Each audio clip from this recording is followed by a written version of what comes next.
अस्सलाम वालेकुम नाज़रीन, इस वक्त हम मौजूद हैं कायद-ए-आज़म स्टेडियम मीरपुर में, जहाँ पर जश्न बहारां फेस्टिवल जो 5 रोज़ा मीरपुर डिवीज़न में मुनक़्क़द हो रहा है, उसकी आज इफ्तिताई तकरीब थी। इफ्तिताई तकरीब के मेहमान ख़ुसूसी वज़ीर हुकूमत चौधरी यासिर सुल्तान थे और ज़िले इंतज़ामिया के तमाम अफसरान ने भी यहाँ पर शिरकत की, स्कूल के बच्चों ने भी यहाँ पर शिरकत की और मुख्तलिफ मुकाबलाजात मुनक़्क़द किए गए, जिसमें जो अपनी सकाफ़त को परवान चढ़ाने के लिए और कल्चर को फ़रोग़ देने के लिए बड़े मज़े के प्रोग्राम रखे गए थे। रस्सा कशी और दौड़ के मुकाबले थे। इस तरह बहुत सारे मुकाबलाजात जो मुनक़्क़द होंगे। अगले 3 से 4 रोज़ ये फेस्टिवल जारी रहेगा और वज़ीर हुकूमत चौधरी यासिर सुल्तान का ये कहना था कि सदर रियासत बैरिस्टर सुल्तान महमूद चौधरी और वज़ीर आज़म तनवीर इलियास की काविशों से ये जो फेस्टिवल है ये मुनक़्क़द हुआ है और इस तरह के फेस्टिवल आइंदा आने वाले वक्त में भी मुनक़्क़द कराने का प्रोग्राम रखती है। वज़ीर आज़म आज़ाद कश्मीर सरदार तनवीर इलियास की ख़ुसूसी काविशों से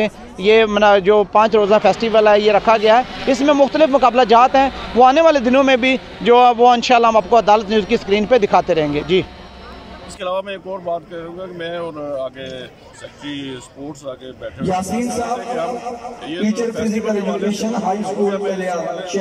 और हम कोशिश कर रहे हैं कि जिस तरह आपने देखा मुजफ्फराबाद में हमारा KPL बहुत कामयाब हुआ।